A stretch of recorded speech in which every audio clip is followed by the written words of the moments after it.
The night smelled of damp earth and crushed grape leaves. In the fields outside a Roman villa, a young man named Tiro bent over the vines with a dull knife.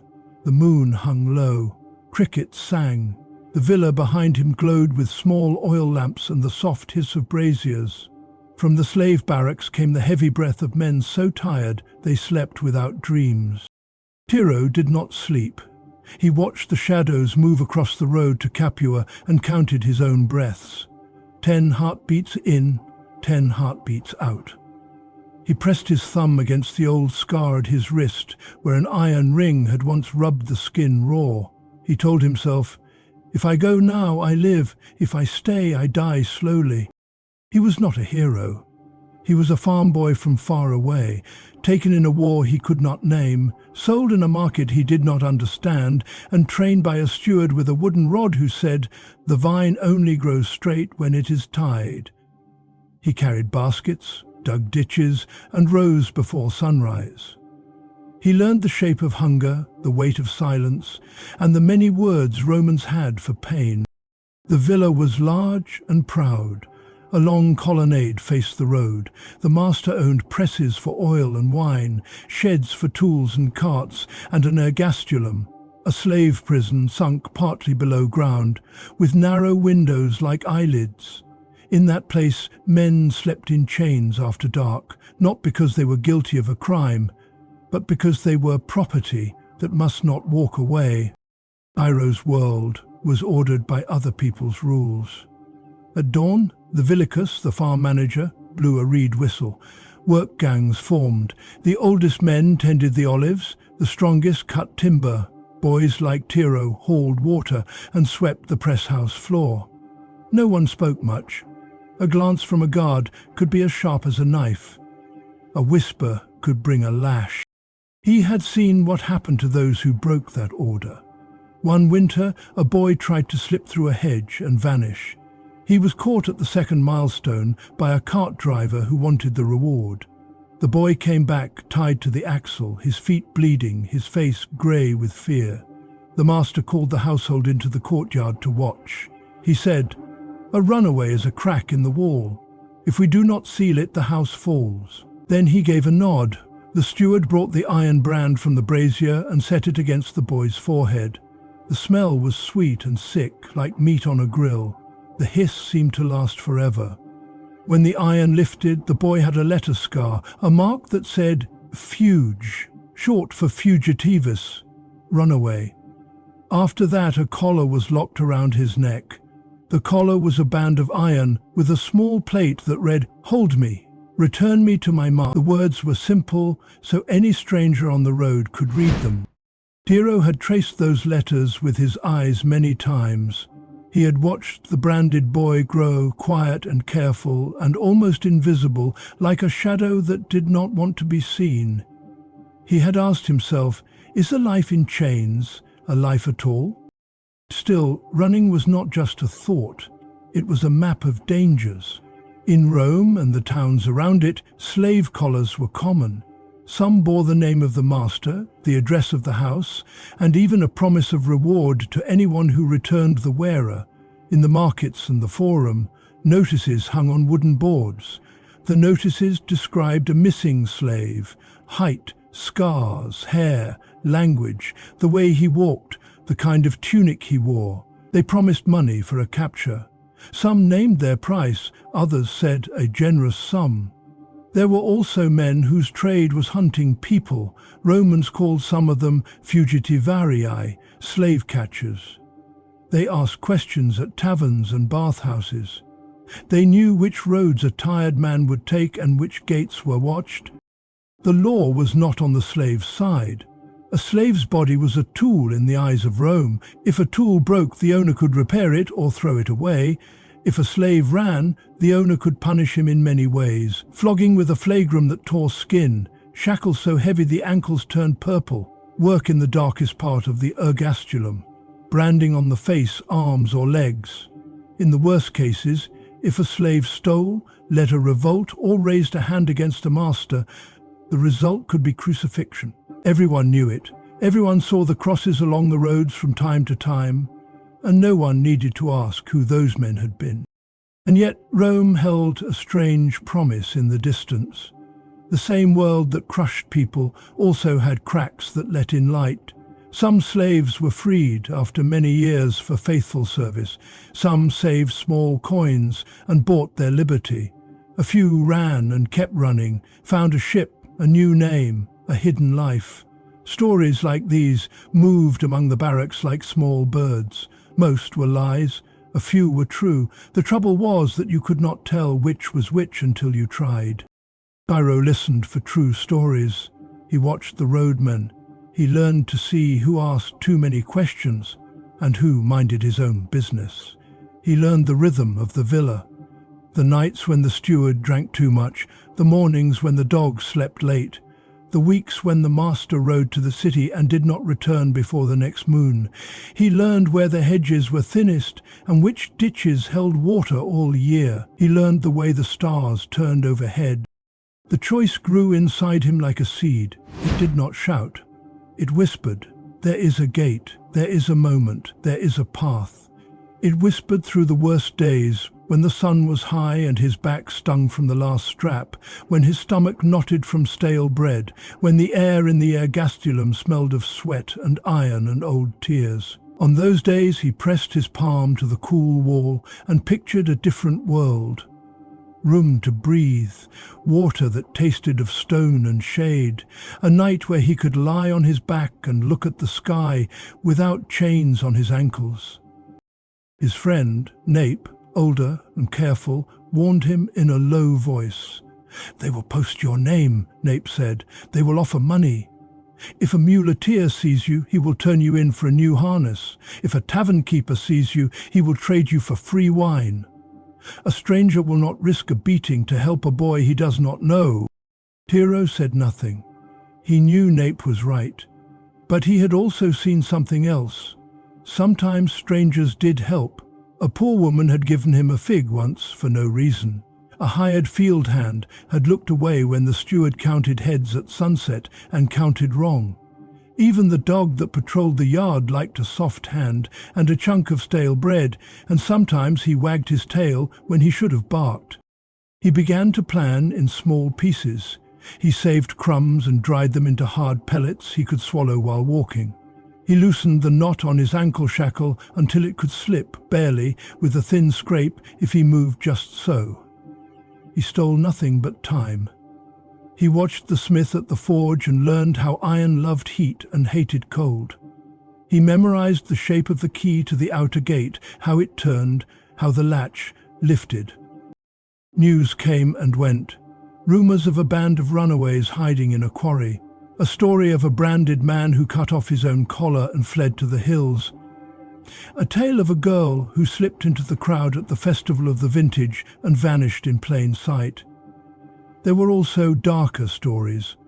A runaway stoned by farm workers who wanted the reward, a slave catcher who used a rope with a small hook to trip runners and drag them from behind, a man tied to a post on the Appian Road with a sign around his neck, "I ran, now I hang."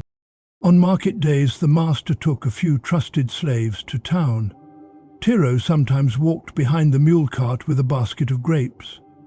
He heard the noise of the forum, the slap of sandals on stone, the cry of vendors, the splash of water at the fountain. He saw bronze tablets nailed to wooden frames. Some announced sales, some were lost and found, some were not for things but for people. He learned to spot the runaways. Tall, one notice said, scar on left cheek, speaks with a Thracian accent.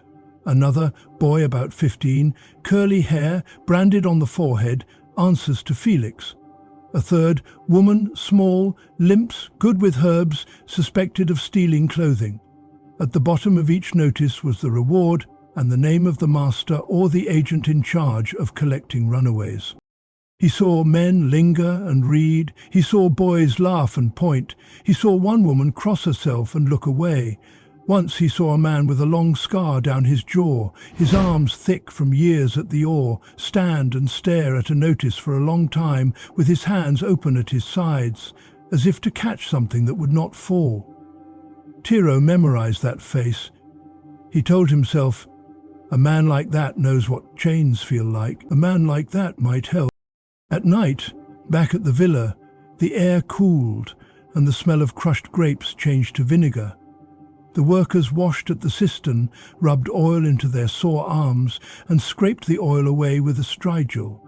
They ate barley porridge with a splash of sour wine and sometimes a few olives if the master was generous.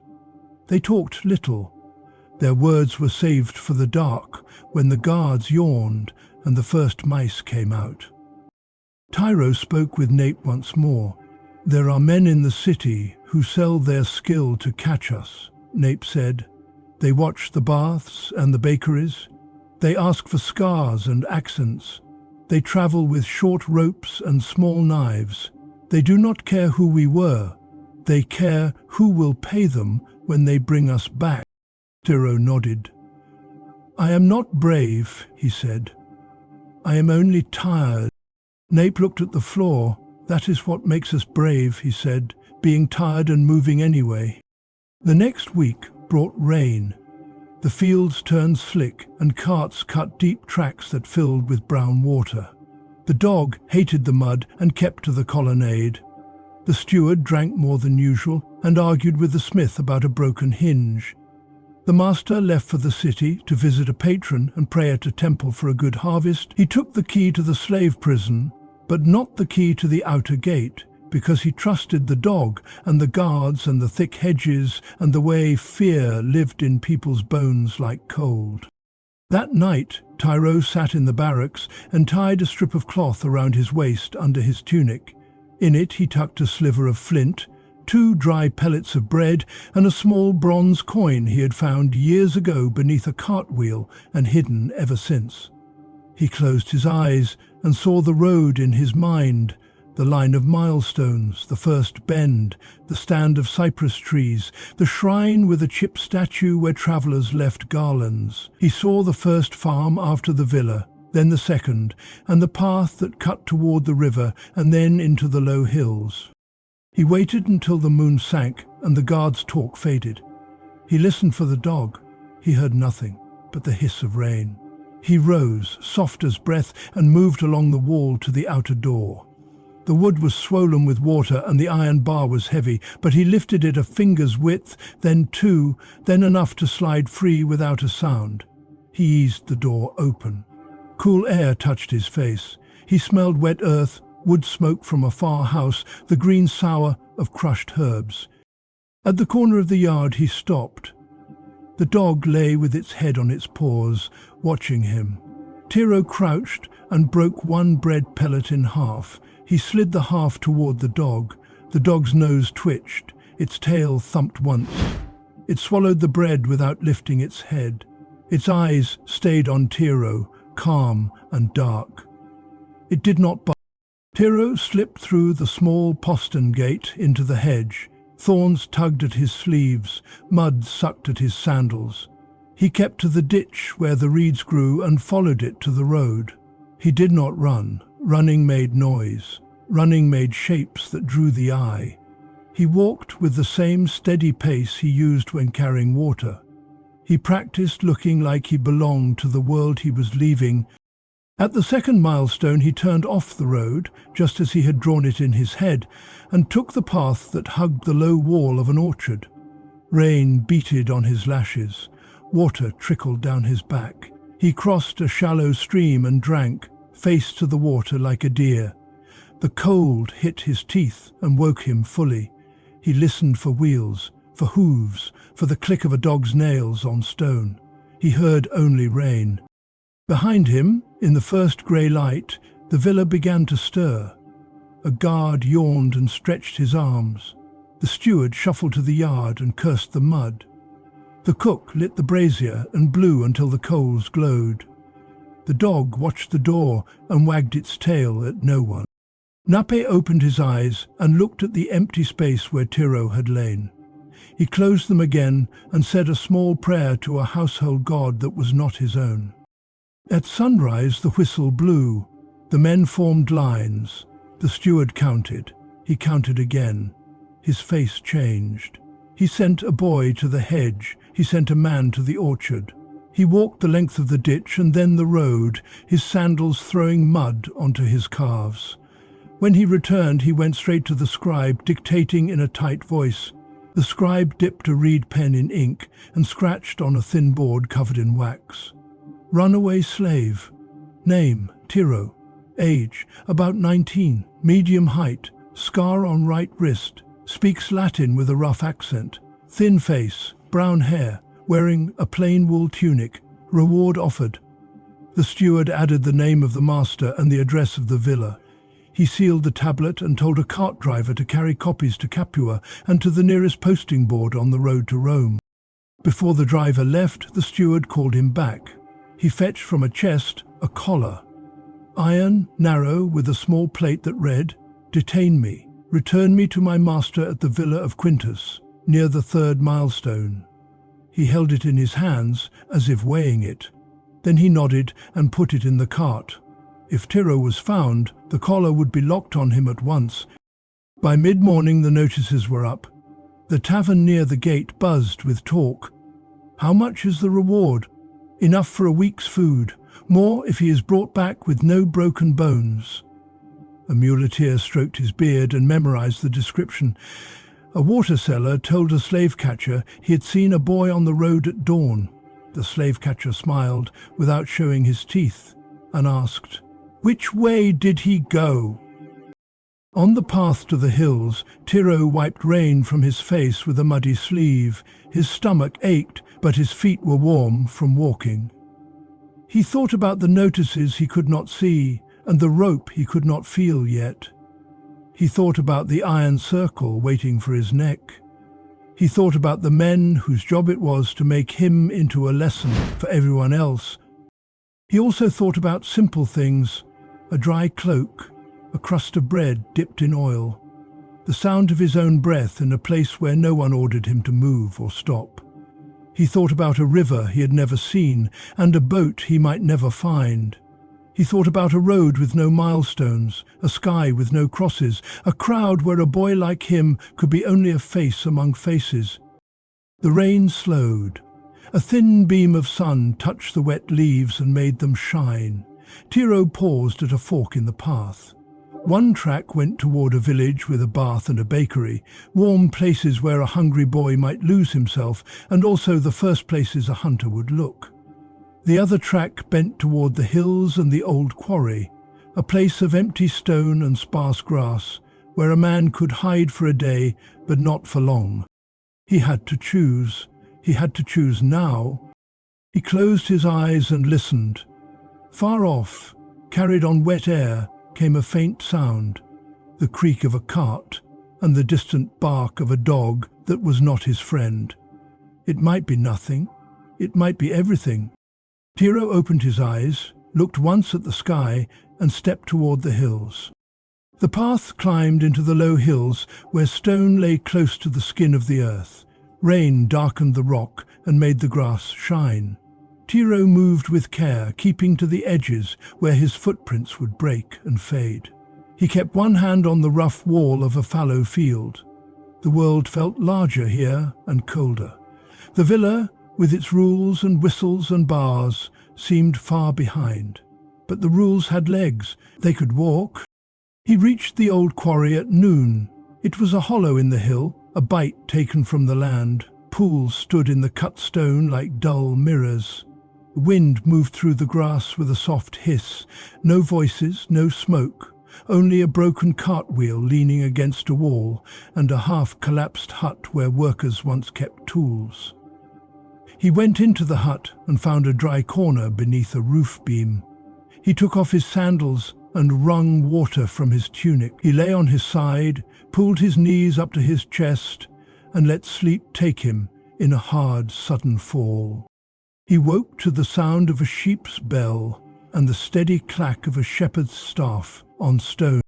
The shepherd was old, with a beard like tangled thread and eyes the colour of wet wood. He wore a rough cloak and carried a small knife on a thong at his belt. He stopped when he saw Tiro, and the sheep bunched behind his legs, waiting for his choice. Tiro sat up slowly. He kept his hands open and empty, The old man's eyes moved over Tiro's face, his wrists, his feet, his wet clothes, his thin strip of cloth under the tunic that made a lump at the waist. He did not smile. He did not frown. He looked a long time, like a man reading a tablet in poor light. "You're out of place," the shepherd said at last. His Latin was simple and careful, like a ladder with wide rungs. "I'm walking," Tiro said. "Everyone who runs says that." The old man touched his jaw. A faint line of pale scar ran from ear to chin, the kind an oar's rope can leave. He had known iron. "If I speak wrong, I lose a sheep. If I speak right, I lose a man. Both cost something," Tiro said. "If you turn me in, you will eat meat tonight." The shepherd's mouth twitched. Meat sits heavy. Regret sits heavier. As a confusion, a gust lifted the edge of the old man's cloak. Tiro saw a small wooden charm around his neck, not of the Roman gods, but of some older spirit in the shape of a leaf or a fish. The shepherd tapped it once with his thumb and looked up at the line of the hill. "They will ask at the village," he said. "They always ask after rain. Footprints hold their shape." "How many?" Tyrrell asked. "No man for talk. 2 men for hands.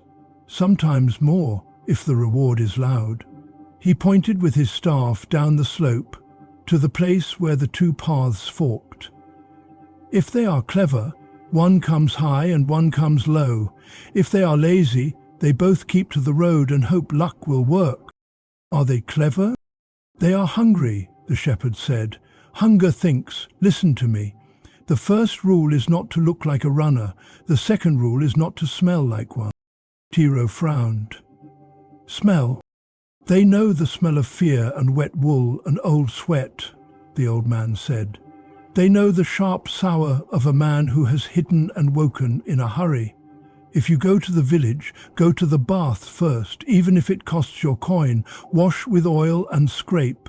Grease your hair. Men like to believe the world makes sense. If you smell like someone who belongs, they treat you like someone who belongs."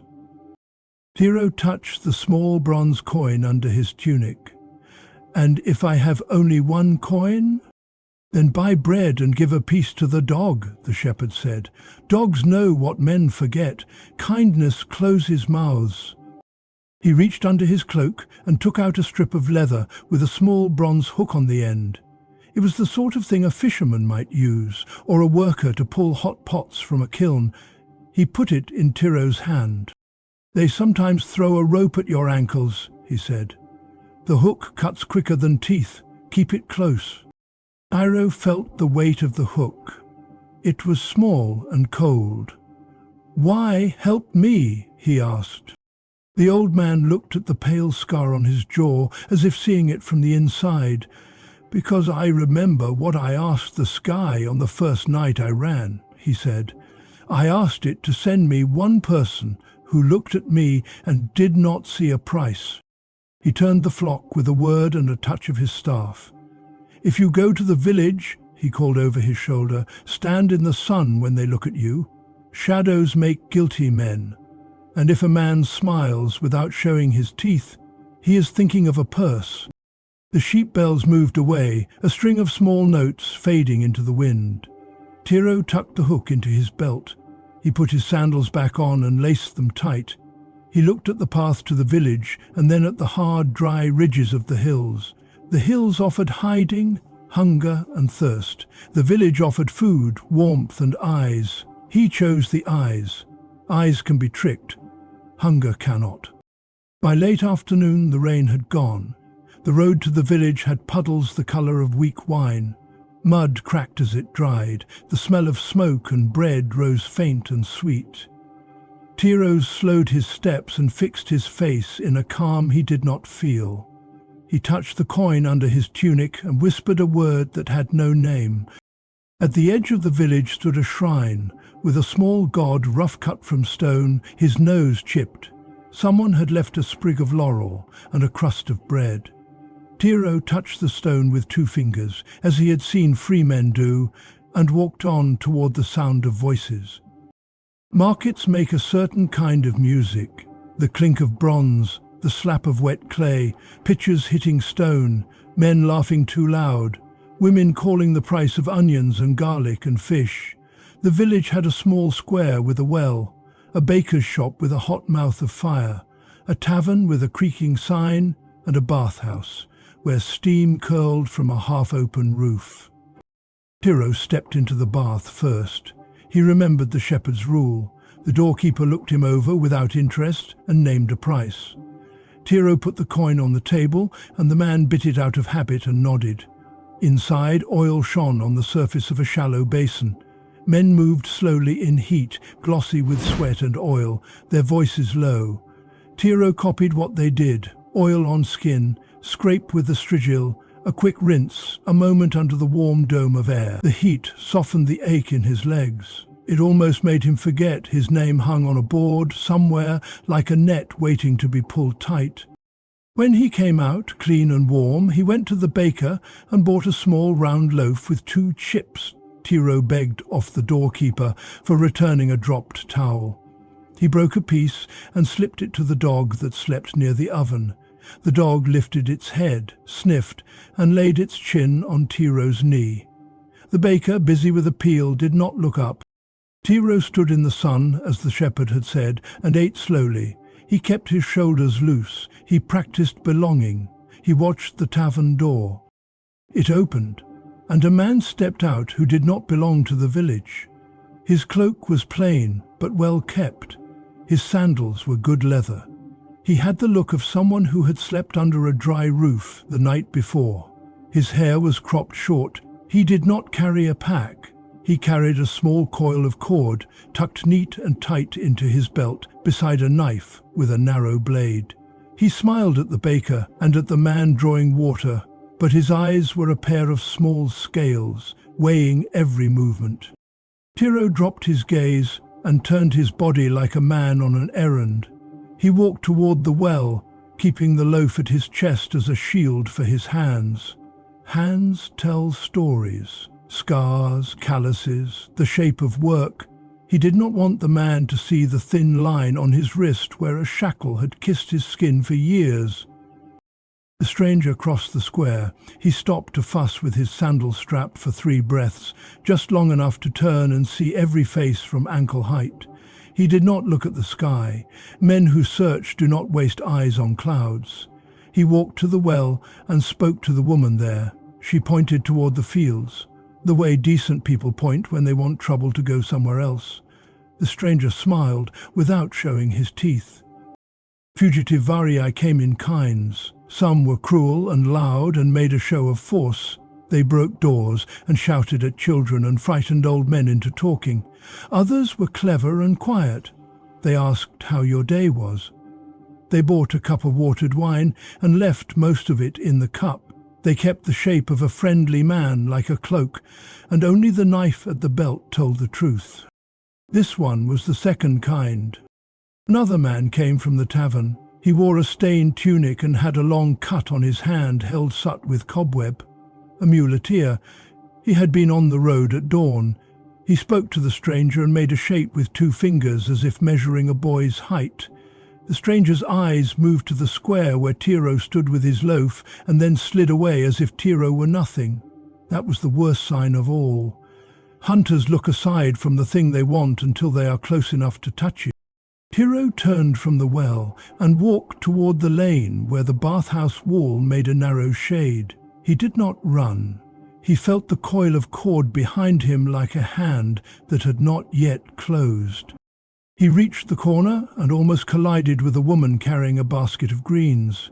He stepped aside and murmured apology. Her eyes flicked to his face, and then to his wrist, and then to the loaf, and then to the man behind him. The woman's mouth tightened. She lifted her chin toward the bathhouse door and said in a low voice that did not move her lips, "Through and out the back." He did not think. He stepped into the bathhouse again, past the doorkeeper, who recognized the coin more than the boy. circled the warm room, and found the small door that led to the yard where fuel and pots were kept. It opened onto a narrow lane that ran between two stone walls to a garden plot and then to the fields. He slipped through the door, pulled it shut, and walked the lane with the same calm steps, the same shallow breath. He did not look back until a turn hid him from the square. He looked back then and saw the stranger enter the bathhouse yard from the street, late by a handful of heartbeats. The man's face did not change. He was a patient man. Patient men were worse. The lane ended at a ditch choked with reeds. Tyro went along it, bent double, until it met a hedgerow. He slid into the hedge on his belly and came out into the scrub beyond like a fox with sticks in its fur. He did not stop until the sound of the village was far and thin. He found a stand of young pines and crouched among them with his back to the thickest trunk. He let the world return to him, breath by breath. Wind in the grass, a goat's bleat, a woodpecker tapping at bark, the distant thrum of wheels on stone. No close voices. He counted to 50 and then to 50 again, and felt the tight band around his chest loosen by a finger. He put the loaf on his knee and ate the crumbs from his palm. He thought about the woman at the well. He thought about the shepherd and the hook. He thought about the stranger's coil of cord and the neat knife and the careful eyes that had slid past him like water around a stone. The hunt had begun in earnest. Back at the villa, the scribe had sent tablets to the town magistrate. The steward had visited a friend who knew a man who knew two more, who hired out their legs and hands. The words on the wax were simple and hard. Runaway, reward, bring back whole. The city had its own wheels for such things. Offices called stationes dotted the roads, where patrols sometimes stopped travelers for questions. Notices nailed to boards gathered crows and talk. Porters at the gates learned to look for a certain tilt to the head, a head that did not know whether to hold itself high or low. There were rules grudgingly given by law and custom.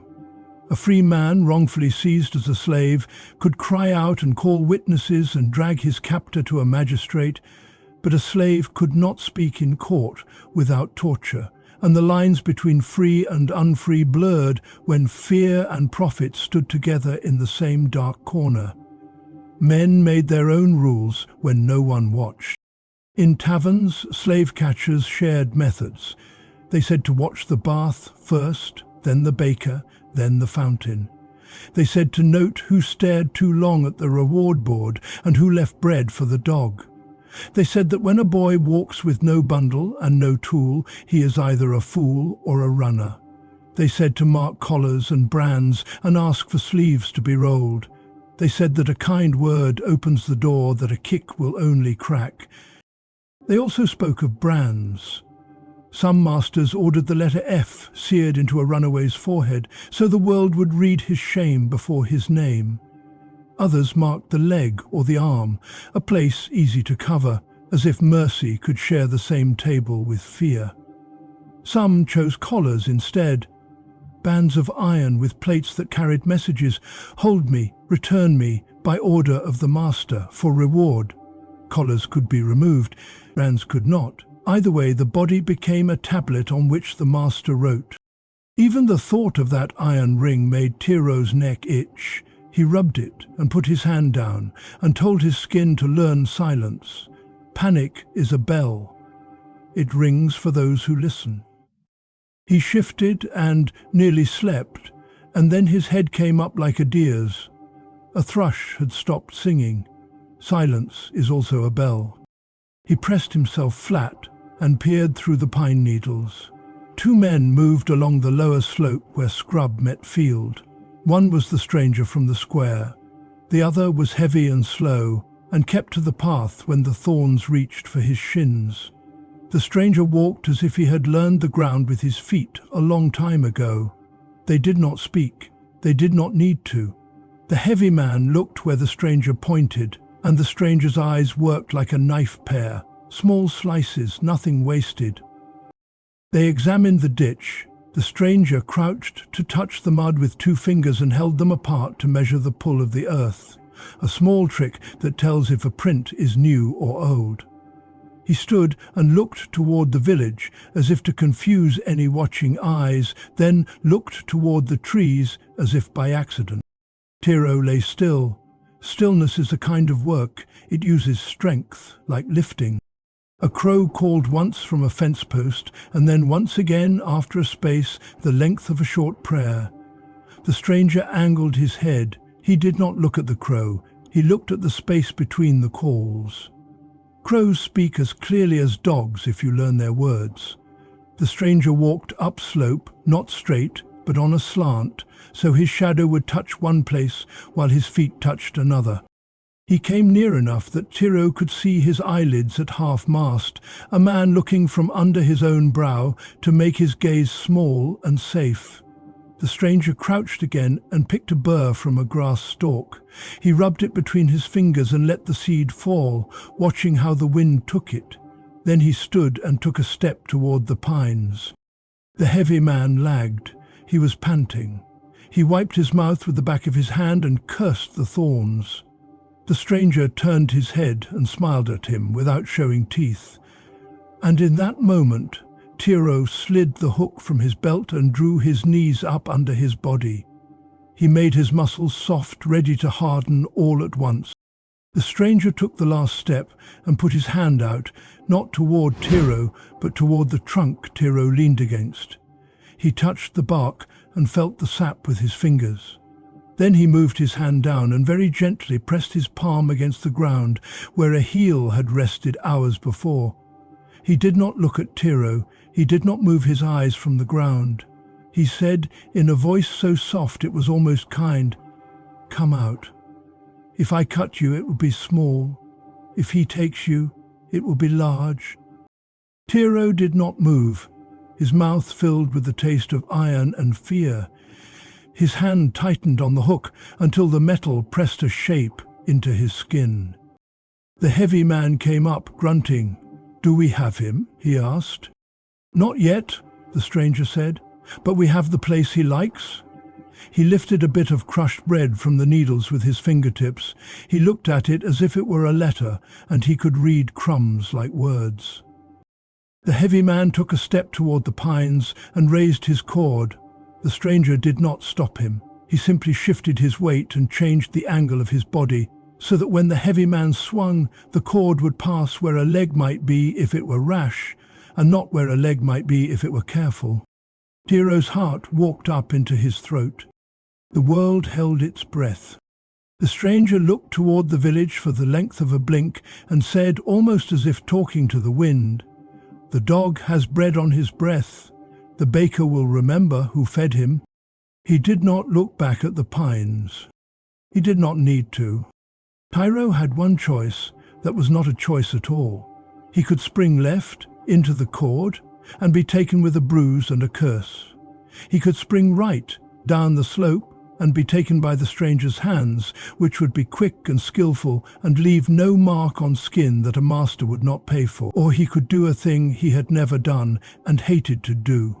Go toward the one who hunted him through the narrow space between his open knees, under the knife and the calm eyes, into the place where risk and hope share the same name. He took a breath so shallow it could not be counted. He set his hand on the ground. He felt the small stones, the damp needles, the flat face of a hidden pine cone, the old leaf crushed thin as paper. And then he moved. He went forward, not away. He dropped low, pushed off with his toes, and slid under the stranger's stance like water under a bridge. Needles scratched his cheek. Bark scraped his shoulder. He smelled oil and leather and the faint iron of the man's knife. The stranger had planned for left and right. He had not planned for through. The heavy man shouted. The cord hissed above Tiro's back and bit a branch. Tiro felt air move where his neck had been a heartbeat before. He rolled, came up on a knee, and the heavy man's calf filled the world. Tiro did not think, he hooked. The small bronze barb bit the cord near the man's ankle. He yanked and the loop fell open.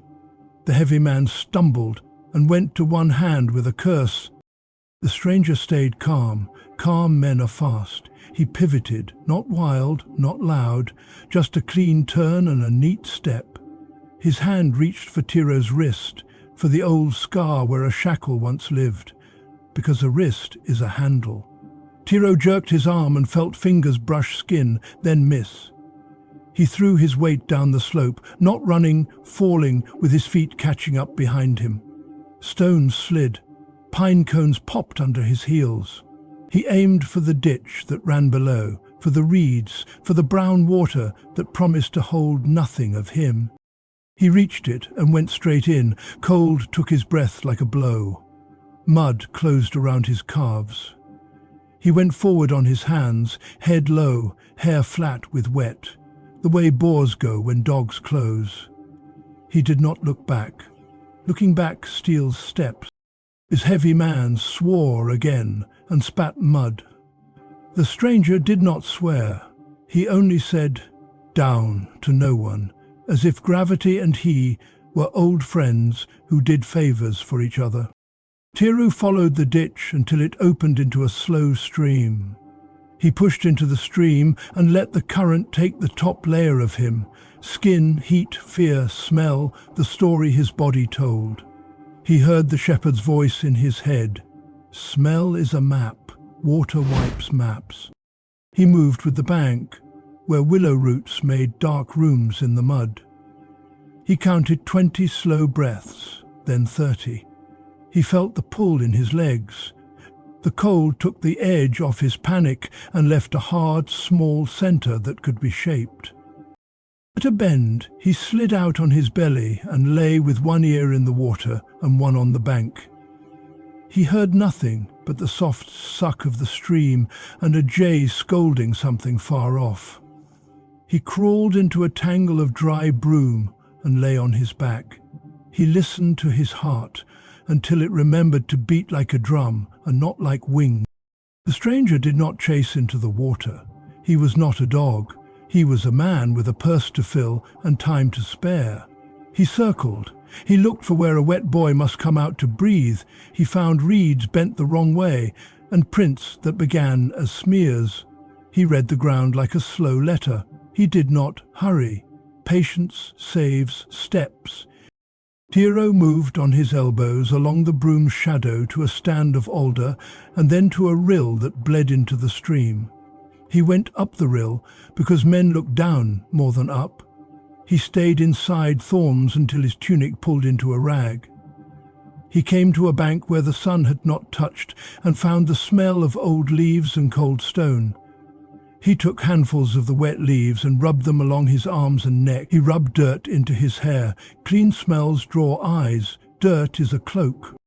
He crawled until the ground sloped, then stood and walked with the tired, careless step of a man who has been out since dawn looking for lost goats. He kept to the edges of fields. He tasted fear like copper and swallowed. By late day the hills thinned and the land opened toward a road, not the fine stone road of legions, but a country line of packed earth with ruts. On the far side, a ferry landing cut into the bank of a wide river. The river moved slow and brown, heavy with rain it had stolen from the sky. A rope hung across, and a flatboat rocked against a post. A man sat on a block of wood, mending a line with thick fingers and a careful mouth. Tiro stood under a fig tree and watched. The ferryman's hair was grey at the temples. His jaw had a pale scar that ran from ear to chin, rope-shaped, old. Tiro knew that scar. He had seen it in the town. The oar-rope's kiss, a mark that makes words of its own. I have pulled the sea, I have known the lash, I have counted waves more faithful than men. And that is the favoured wave's household term.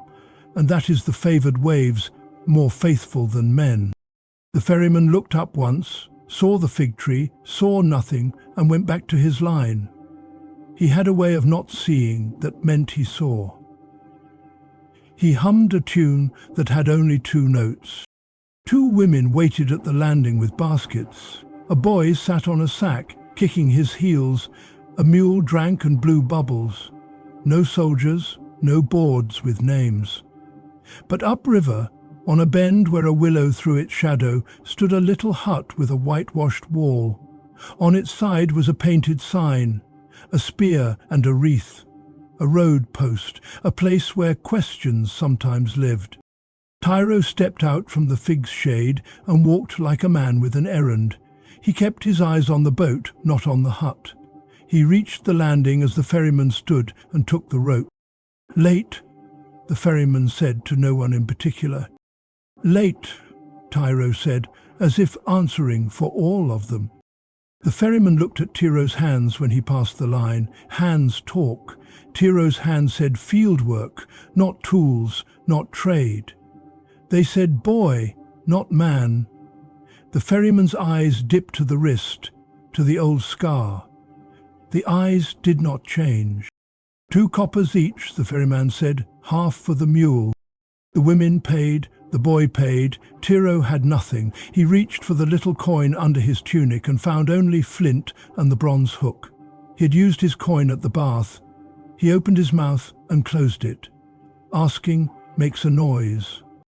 The ferryman turned his back and called to the women to bring the mule on first. The mule danced, then obeyed.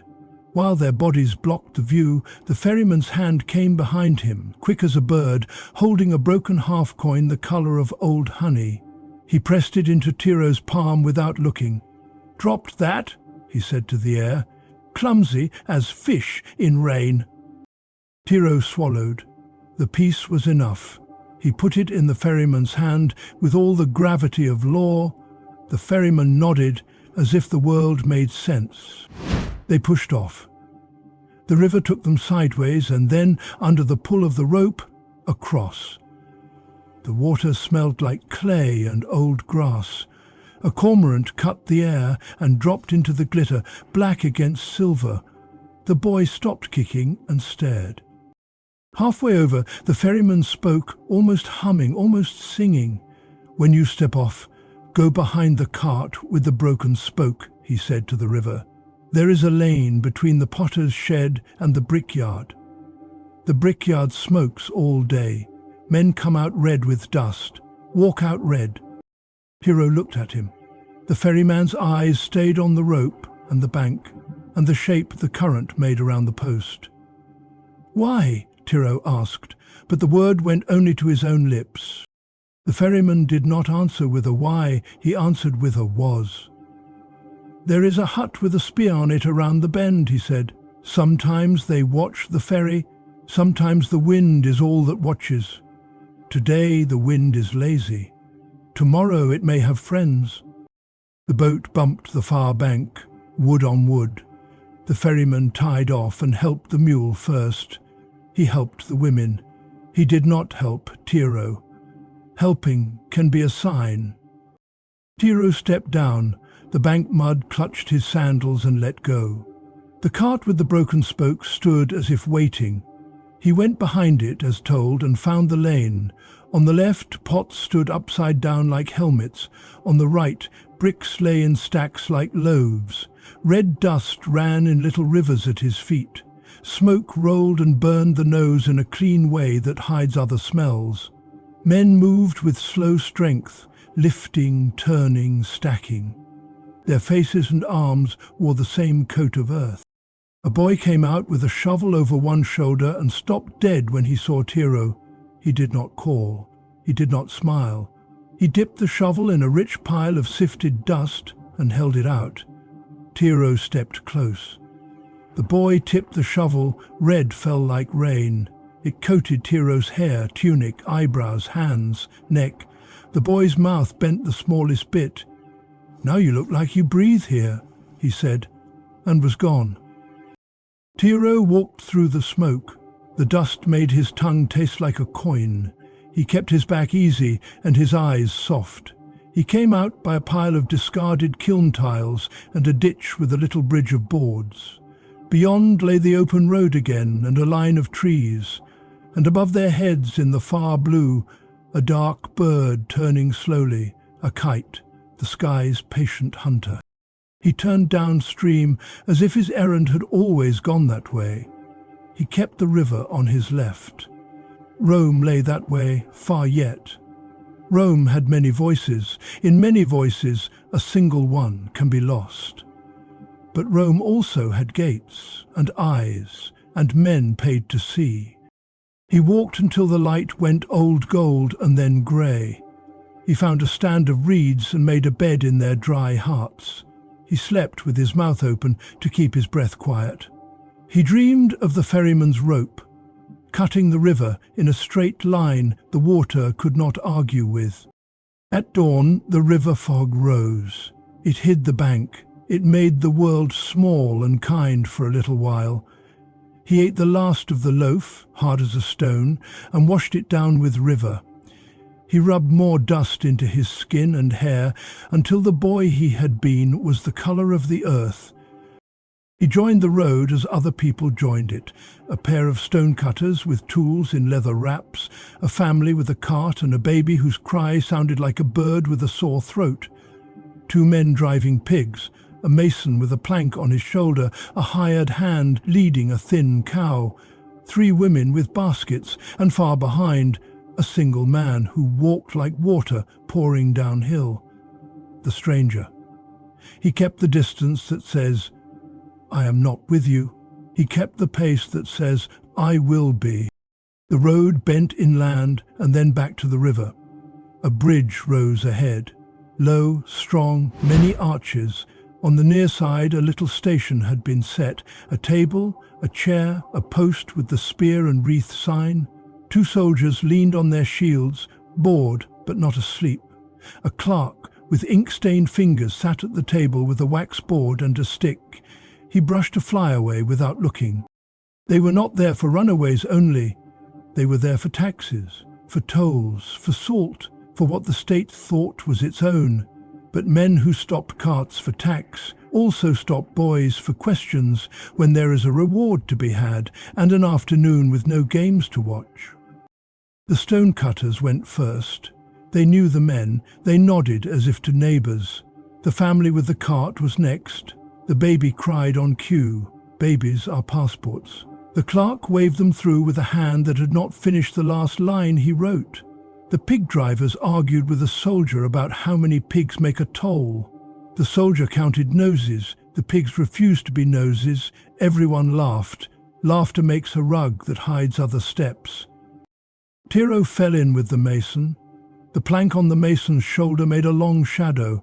The mason smelt of lime and sweat and oil. He was missing 2 teeth and a piece of his left ear. He looked at Tiro once, and then not again. When they reached the table, the clerk did not look up. "Where from?" he asked the plank. "From the kiln," the mason said. His voice held dust. "Job near the bridge." The clerk said, "Who hired you?" The mason named a foreman. The name was real. Real names open doors. The clerk raised his eyes to Tiro. Eyes like these do sums. Age, clothing, posture, dirt, fear. The red dust did its work. It made Tiro part of the mason's story. The clerk's gaze slid off the red and back to his board. "Go on," he said. They took 2 steps. "Boy," a soldier said. Tiro stopped. The mason did not. He took 1 more step, then turned back, slow as if his joints were old nails. The soldier squinted at Tiro's wrist. The scar under the dust was only a pale line, but lines can speak if someone wants to hear them. "Roll your sleeve," the soldier said, bored, like he was asking for water. Tiro rolled. Red dust filled the creases. The line showed faint, just a thread. The soldier looked, then looked at Tiro's face. The face looked back with the blank patience of men who carry and wait. The soldier flicked his fingers. "Go," he said, as if tossing a crumb to a bird he did not mean to feed. They stepped onto the bridge. The stone underfoot was slick with old rain and smooth with years of feet. Water talked under the arches.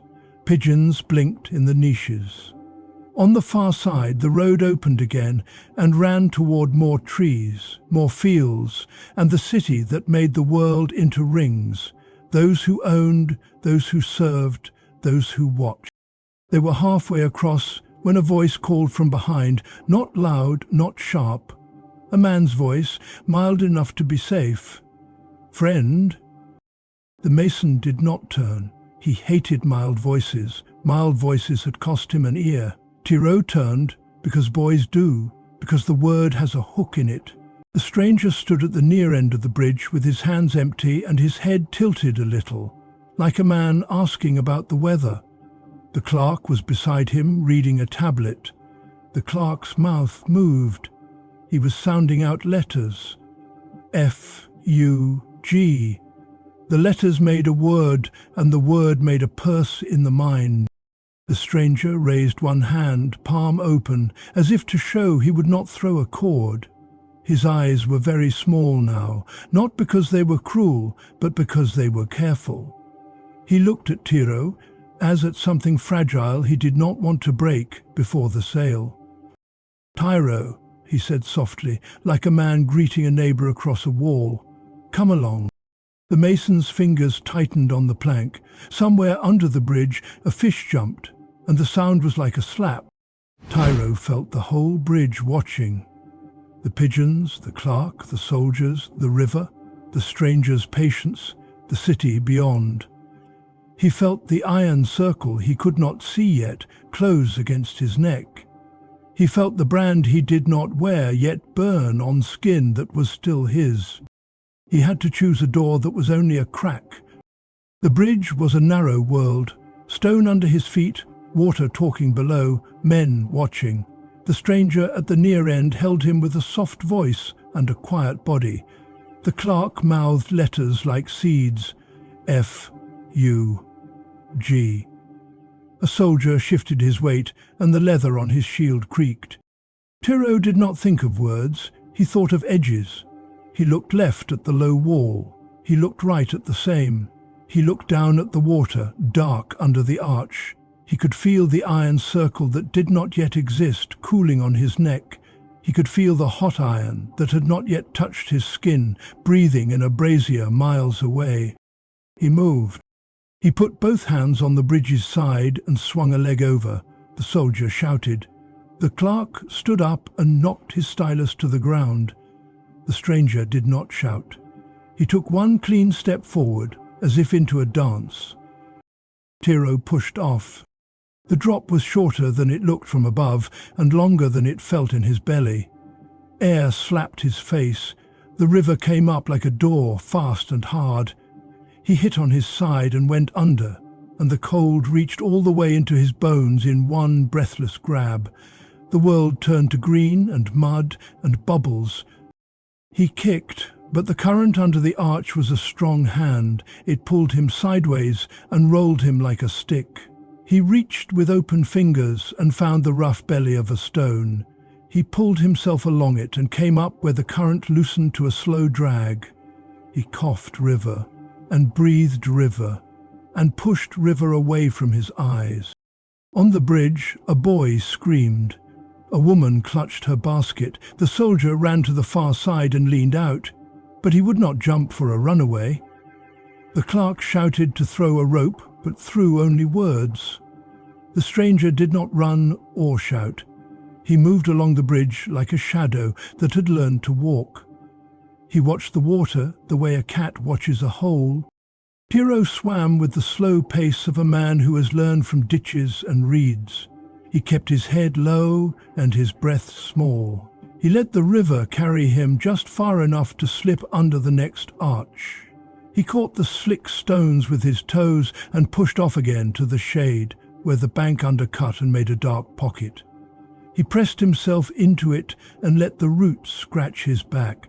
He made himself part of the bank. A head appeared above, then another. The stranger and the soldier.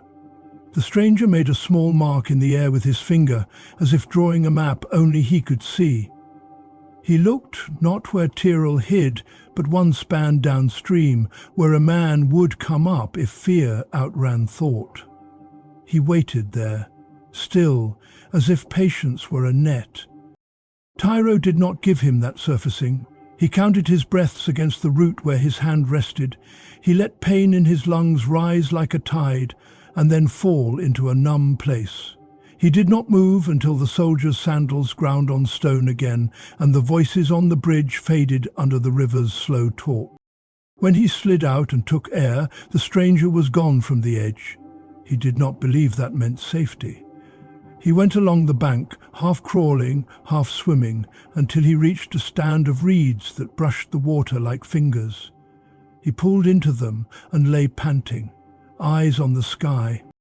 A kite turned above, patient as always. He moved again.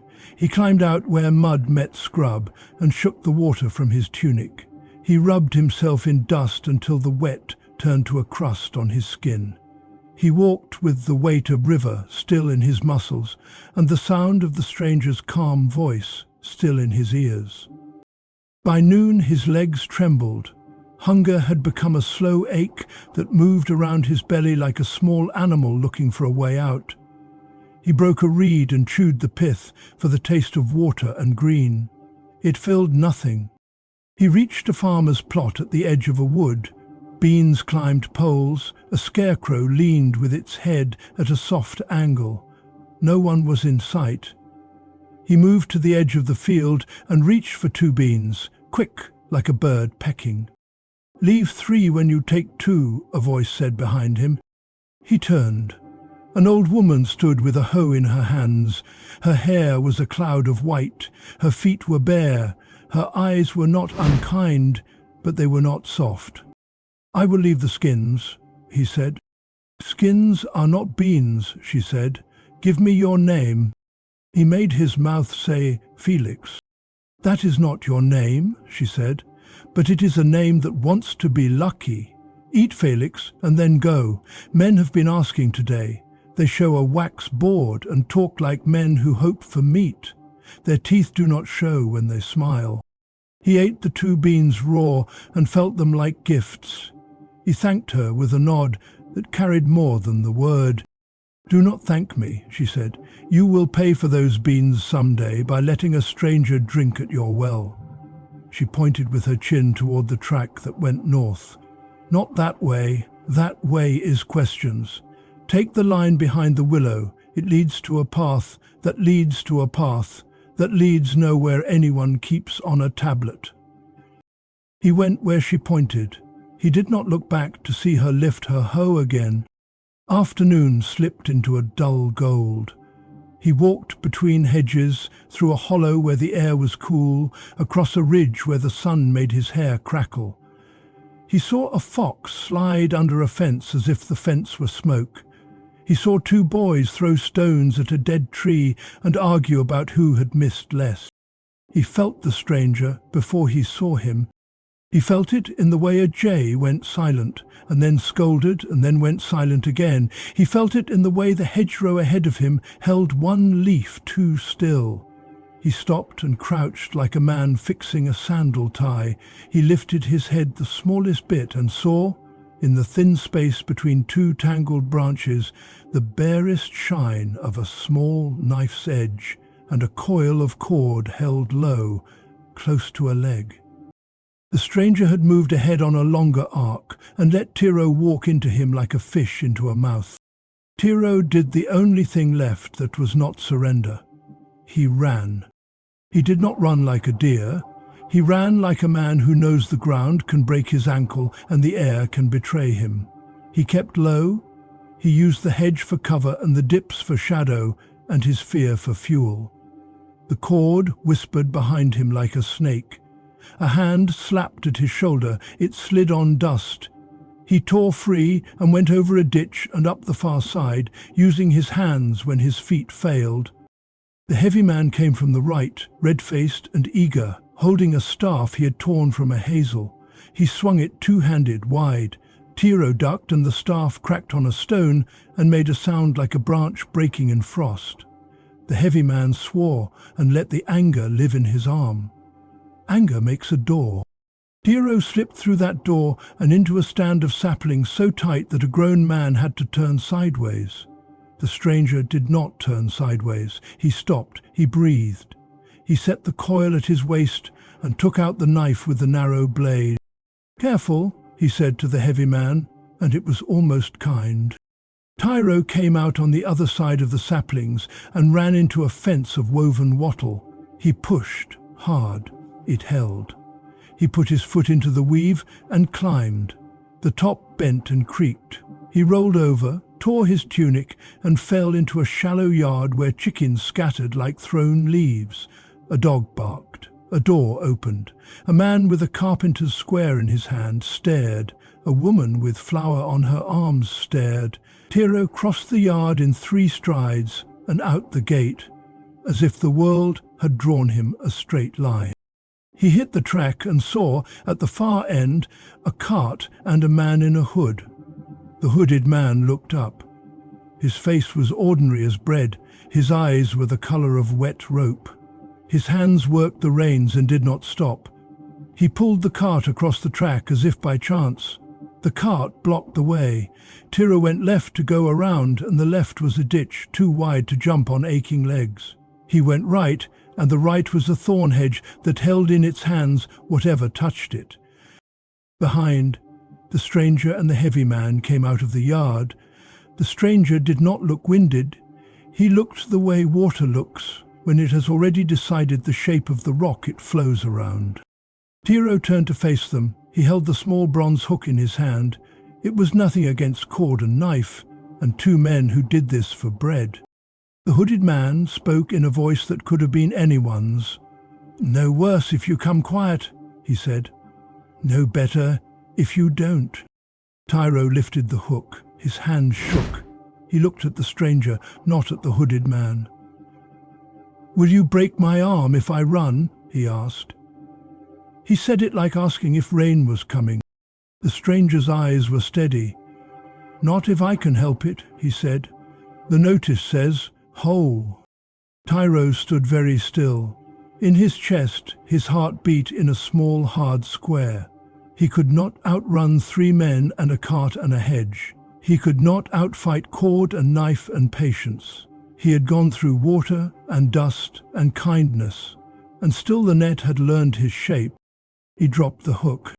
They tied his hands in front, not behind, because the notice said whole, because a man who can pay does not want a broken tool, because law and purse had made a little road, and these men walked it every day. The stranger used a soft knot that grew tight if Tyro pulled. He touched the old scar at Tyro's wrist with his thumb, as if measuring it. He did not smile. He did not frown. "You can walk," he said. They walked. They did not take him to the nearest station. They took him to the villa, because the reward was there, and the iron collar was there, and the lesson the master wanted was there, in the courtyard where men and women could watch. The villa looked smaller now, as places do when you approach them as a prisoner instead of as a worker. The colonnade was the same. The smell of must from the press house was the same. Even the dog's eyes were the same. Brown, careful, kind in a way that does not help. The steward came out with the scribe. He counted Tyro as if he were counting jars, not men. He nodded to the stranger and to the hooded man and to the heavy man, but the nod for the stranger was a small shade deeper. Coins changed hands, covered by a cloth, because some men liked the look of justice better without the sound of money. "Whole?" the steward said, as if checking for cracks in a pot. He put his hand on Tyro's shoulder and squeezed, not hard, just to say whose hand it was. He called for the blacksmith. The blacksmith came with a small brazier and a pair of tongs. He laid 2 things on a block, an iron collar with a plate and an iron brand with a letter at the end. The collar had been polished. The plate was freshly scratched. "Hold me. Return me to Quintus, near the 3rd milestone." The brand's letter was plain and ugly. F. The household stood around.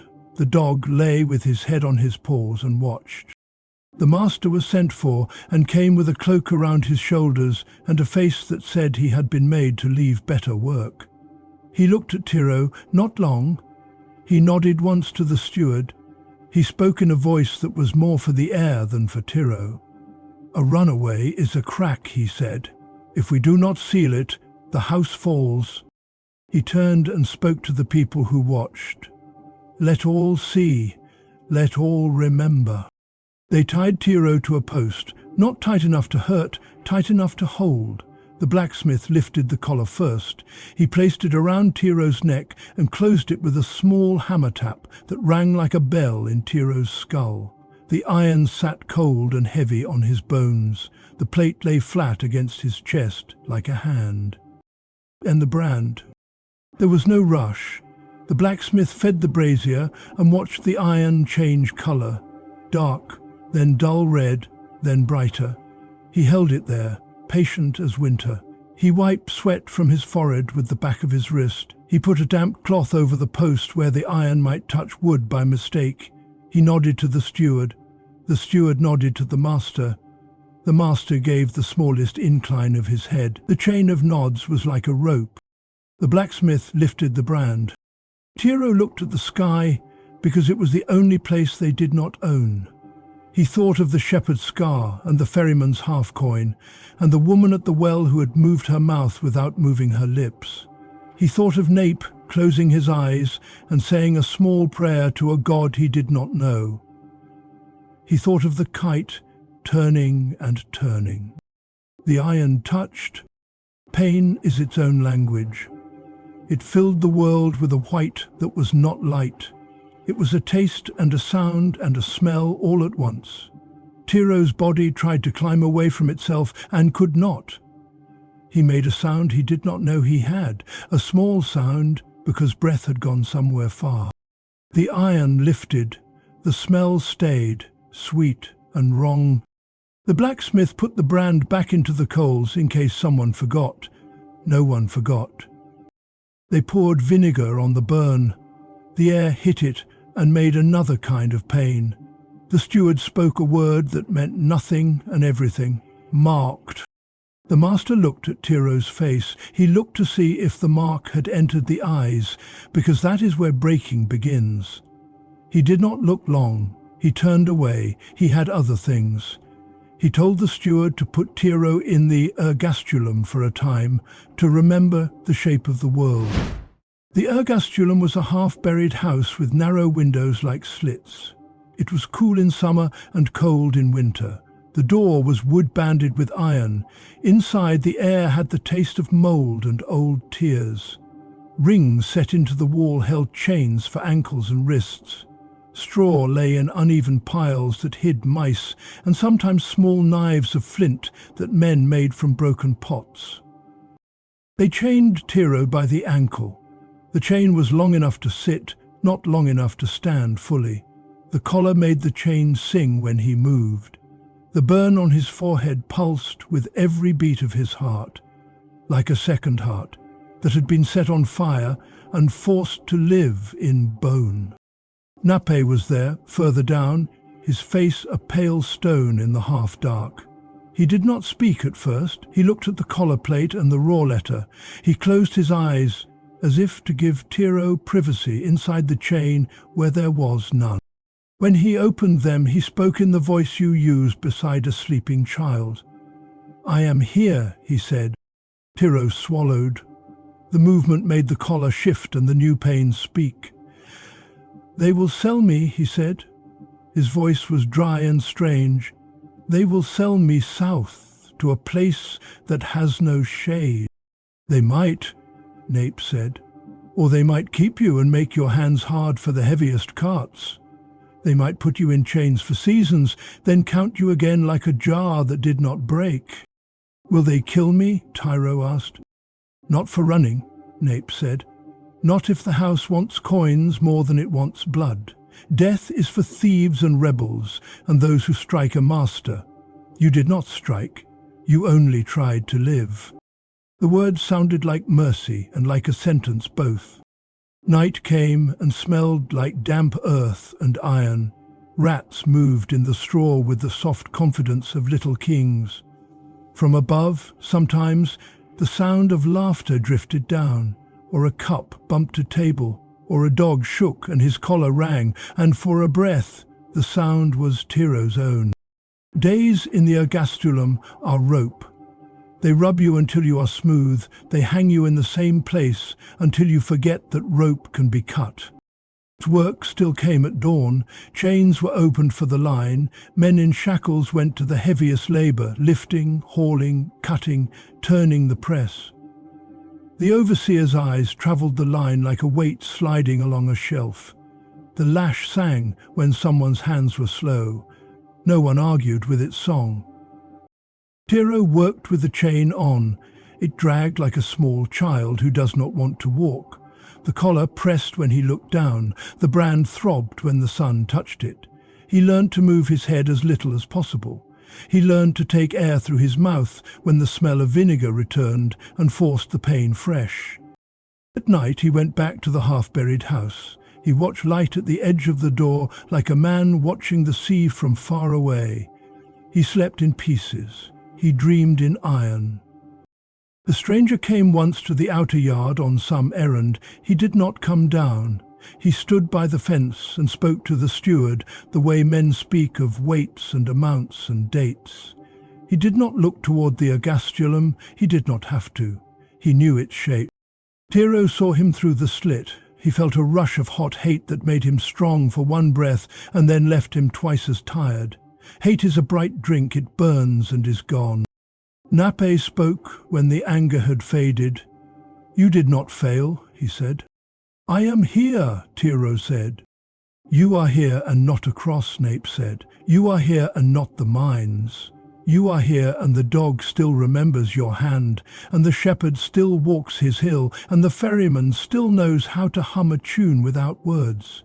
You are here, and the old woman will plant beans again and say, 'Leave 3 when you take 2. Your running did not change them into stones. That is something.'" Tiro breathed. The breath moved the collar moved the chain made the ring sing a little where it touched iron. He learned the law of small mercies. A man shared him a heel of bread that had a hard seed in it. The seed cracked under his teeth and tasted like the memory of a field. A boy who emptied slops into the ditch by the ergastulum door spilled a cup of water by mistake, close enough that it ran in a little stream to Tiro's hand. Nape told him a story without names about a woman at a well who moved her mouth in a way that was almost not moving at all. Stories live where air is thin, they make air. The steward came on the 3rd day and said into the dim, "Tomorrow the collar stays. The chain stays for a season. The work goes to the press house. A mark will be cut into the tablet by your name. If you run again, the mark will be cut twice. If you run again after that, the mark is a sign for sale." "Where?" Tiro asked, though he knew. "South," the steward said, "to a place with no shade." When the steward left, Tiro put his forehead against the cool wall and felt the pain, and the stones speak to each other like old enemies. He thought of ships and mines and salt and sun that stripped a man down to bone. He thought of the iron circle his life had become. Gate, field, chain, sleep, whistle, work, lash, vinegar, night. Dog's collar ringing somewhere above, then gate again. He asked himself the worst question a man like him can ask. Is running over?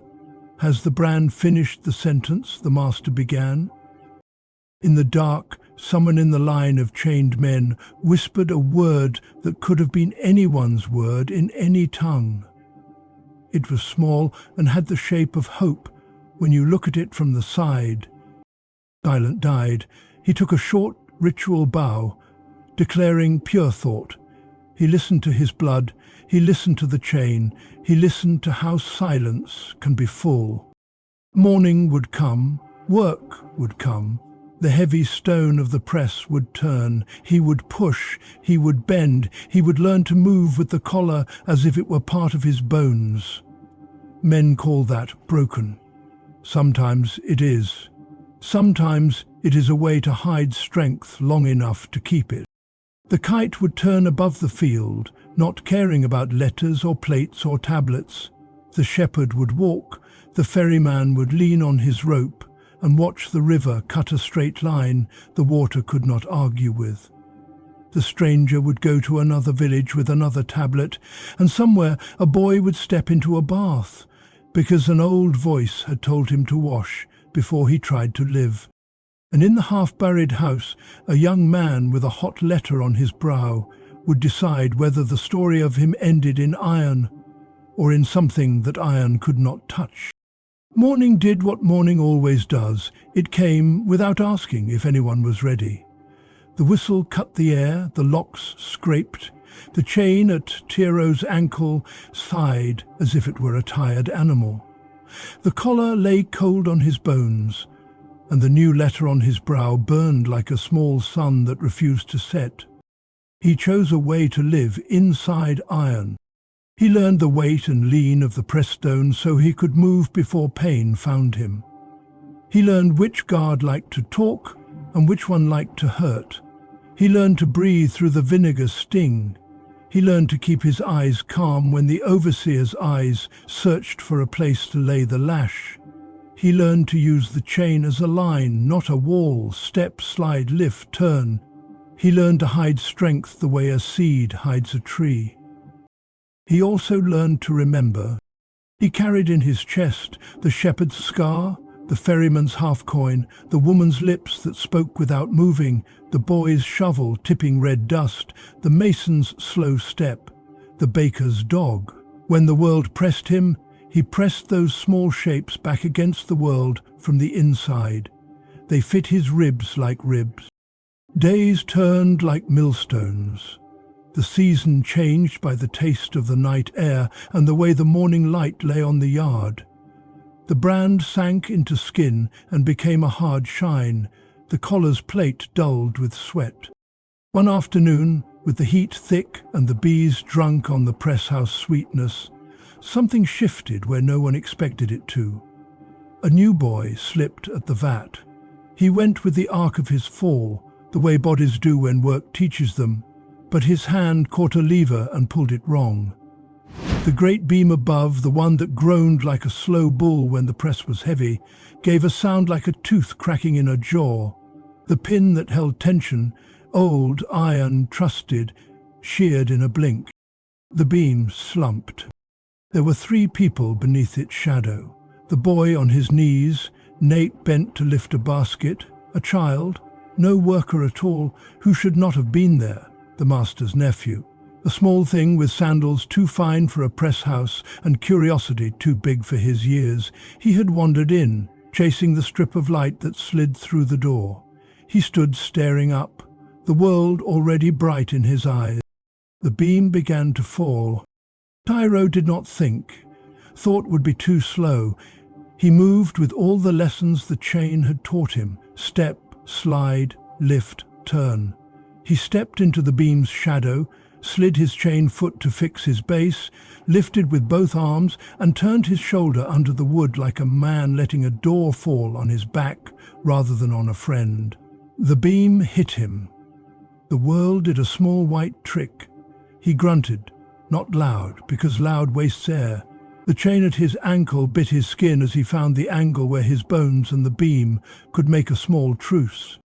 "Out," he said, and the word was not a plea, but a road. Nate pulled the boy by the collar of his tunic.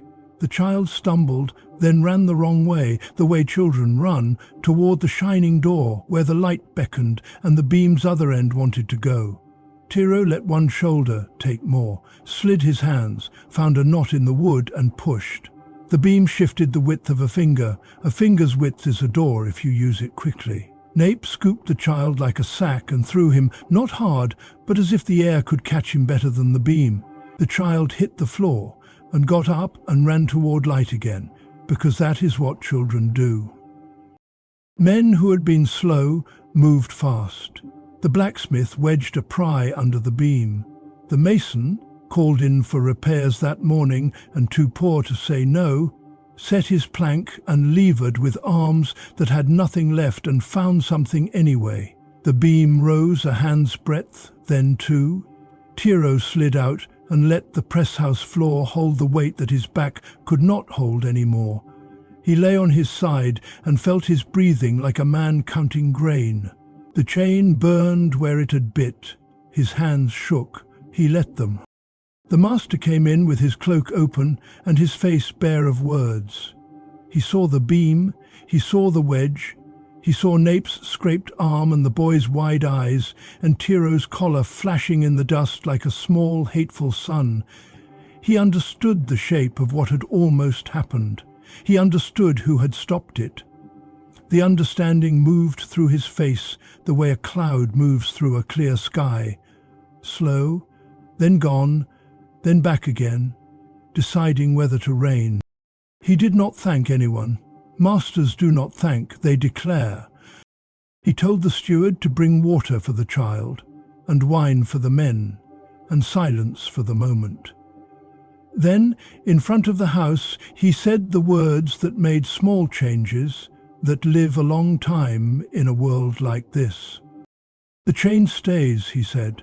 His eyes went to the collar and the brand and then away, because the letter on Tiro's brow was as much his as it was Tiro's. But the work shifts to oversight. No heaviest lifts for him, unless I say, he has sense for the beam. A man with sense has value. Value is not mercy, but sometimes it borrows mercy's shoes. They moved Tiro to places where the chain could reach the gears and pins. He watched men work and said small things that kept them whole. Hand here, not there. Foot there, not here. Pull with breath, not against it. He learned the timed cough that makes a guard look up just when a worker needs an extra blink. He learned to speak inside the rules in a voice that sounded like the rules' own voice. The season turned, leaves crisped, the press house cooled. The air tasted of smoke and old grapes and rain that had not yet fallen. The pain in Tiro's shoulder learned to share space with everything else. Winter came. The acastulum grew colder. Men slept, pressed like spoons. Tiro's chain sang when he turned. His brand answered with a throb. In the dark, hope made itself small and warm like a mouse and hid where the lash could not find it. And then, as winter does, it lost its teeth. Spring loosened the ground. The dog shook water from his coat and spattered joy on whoever stood near him. The fields woke. With spring came a friend of the master from the city. He was a man who liked talk more than food. He liked to sit where the sun warmed a bench and praise order. He said order was Rome's marrow. Stewards in their place, men in their place, presses turning at the right pace, names cut clean on tablets, wreaths on holidays, collars when needed, manumission when earned. He liked mercy that wore a number on its back, so many years, so much loyalty, then a cap on the head before a magistrate and a new name on a new tablet. The master nodded in the places where one nods to friends. He had a will drawn up in the city with words that said which of his things would go to which of his kin and which of his slaves would step into the light when his own light went out. He liked the look of such words. They made him feel that the future would keep its knees straight when it walked. It is not strange in such a world for a man to think of freeing the ones who never forced him to think. It is also not strange for a man to overlook the one with the letter that shouts from a forehead. Years got behind Tiro like logs behind a ferry. He learned how to carry time. He learned how to hide a piece of bread under the straw for the boy who was always hungry. He learned how to look at the overseer's face and know if today was a day the lash wanted to sing.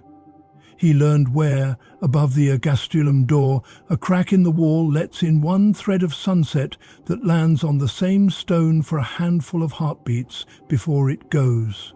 He put his hand on that stone when the thread came, every day, the way men do when they want the world to remember them in one small place. He did not try to run again. It was not because the brand had written the last line, it was because he had more than one kind of running now. He passed along maps instead, Bath first, bread for the dog, stand in the sun, red dust, move through, not only around, a kind woman's chin, a ferryman's humming, a shepherd's hook. He did not promise safety, he promised a way to think. The way to think can be a road. When a new boy whispered one night, "Is there any life beyond this?" Tiro said the truest thing he owned. "Yes," he said. "There is this one." He touched the boy's hand, not with comfort that lies, but with warmth that does not. The master got old, the way men get old, a little at a time, then suddenly. His cloak sat heavy on his shoulders, his voice thinned. He stopped liking the press house's smell and liked the herb garden better. He sat there and told stories to the child who had nearly been crushed, who was no longer a child, who listened with a look that did not match the man he would be. When the master's last spring came, he lay with the door open to the garden and the sound of bees puffing round the rosemary. He called the steward and the scribe. He had them bring the tablet with his will, so he could hear his own words out loud and feel the shape of his life the way a man feels stone by running his hand along it in the dark. The scribe read the names. Things went to people, things went to temples. A few men were named for freedom on the day the master's pyre burned down. Their names were not surprises. The old cook whose soup had comforted a fever, the gatekeeper who had lowered his spear when it mattered, the blacksmith who had kept the press house from crushing Rome's taste in a bad year. Then the scribe paused at a line he had written months ago, when the master's hand had been steady and the ink had flowed smooth. He glanced up, unsure. The master's eyes told him to go on. The scribe read a name he had expected not to speak. "Tiro," he said. The courtyard held its breath. "Freed," the scribe said, "but not yet. Freed if for 3 more years he keeps the press house whole and the men who work it whole. Freed with a cap and a new name cut into a tablet in the city. Freed with the brand as his own and not the house's." It was a Roman kind of mercy, a doorway that is also a test. It was also a chain tied to a hope rather than to a wall. The master's nephew, the boy who had almost been a story told in mourning, blinked. He looked at the brand. He looked at the collar. He looked at the man under them, and some thought crossed his face like a bird's shadow.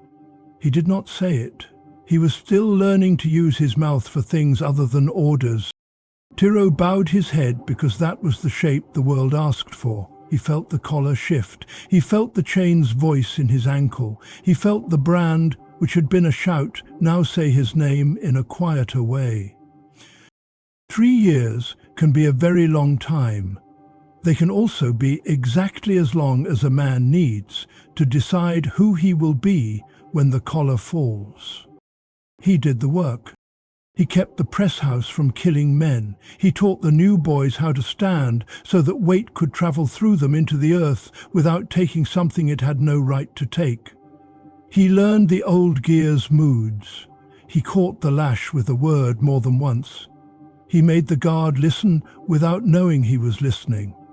He practiced being free in the only place he could practice, the space behind his eyes and under his ribs, and in the way he lifted his hands and set them down.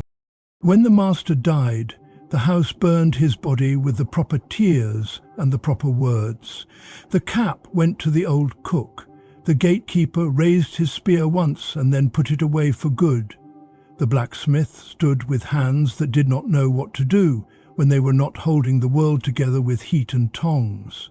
The tablet was read again in front of the household so that the dead man's voice could keep talking a little while longer. The years after counted themselves. On the last morning of the 3rd year, the steward came to the ergastulum door with a small bundle, as if he carried bread. He did not go inside. He called Tiro out to the bright yard.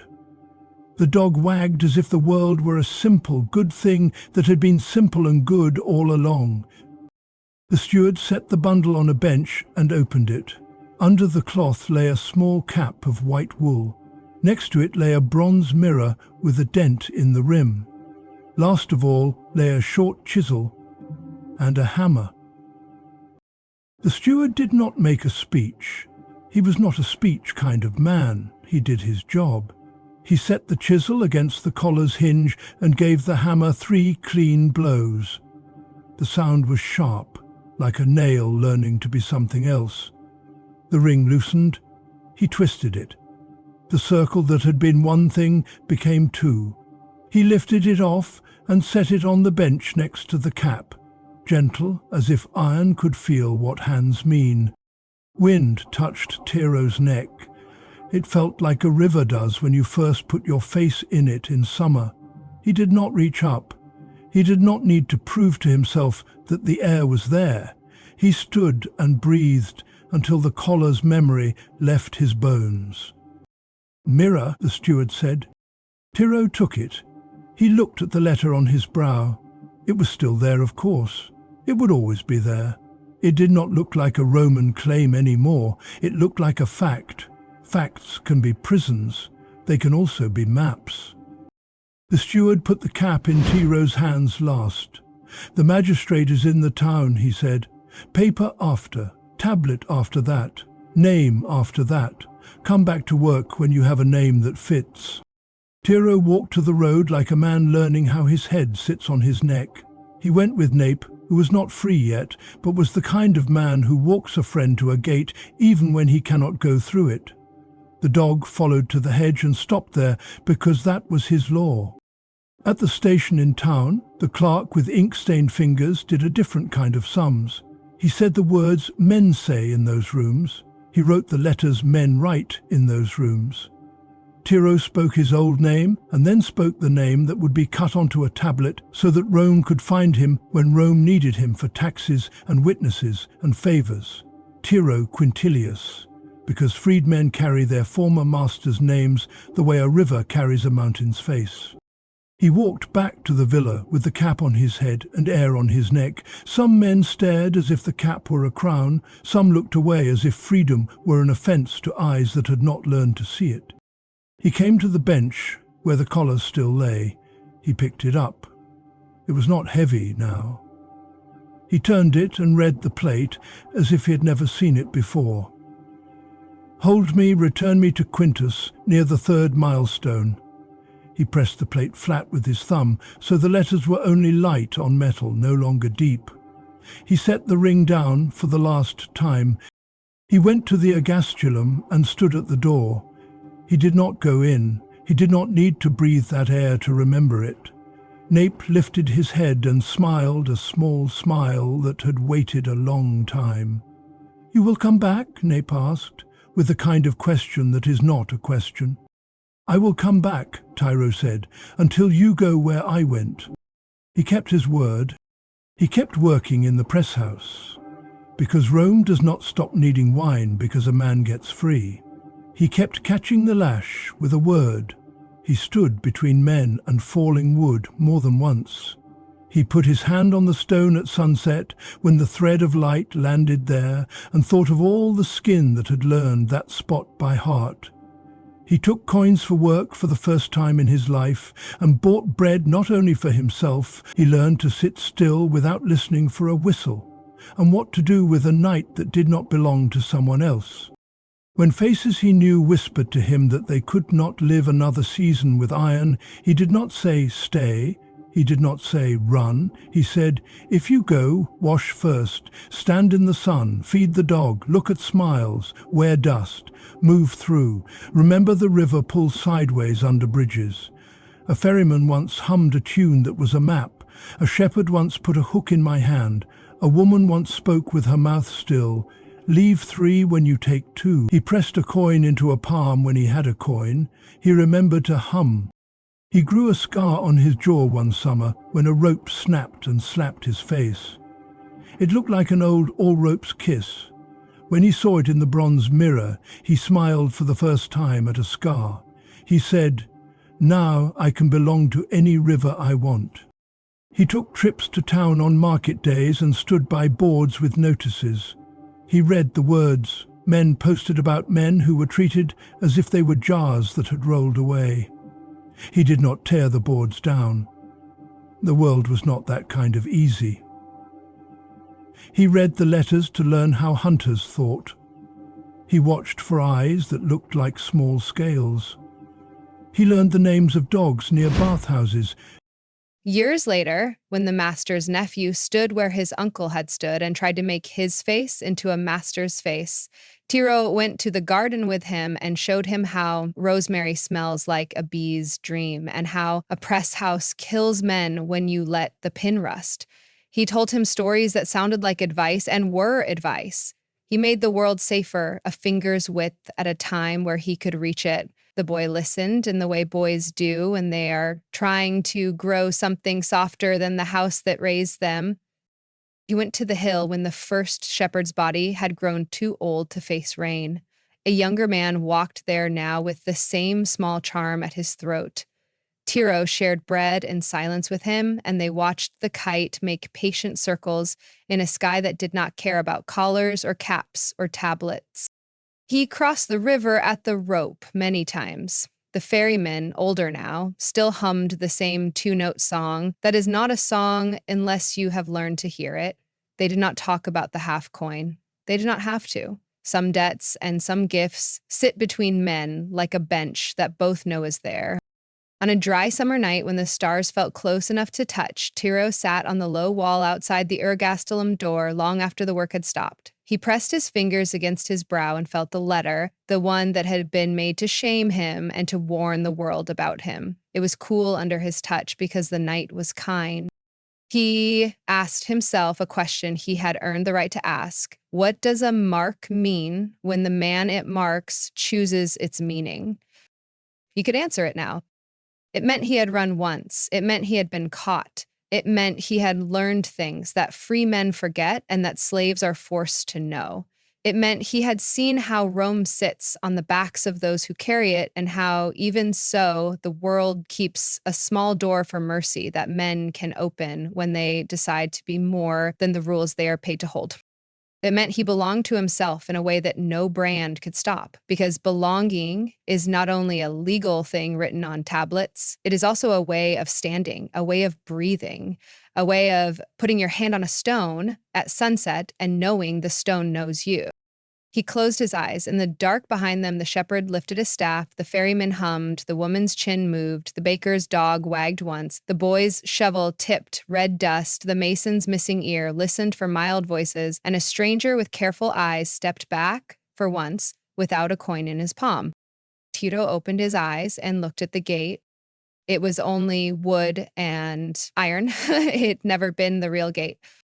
The real gate had always been inside him, the one that swings on the small, stubborn hinge between breaking and bending, between being used and being a person, between fear's straight line and hope's crooked path.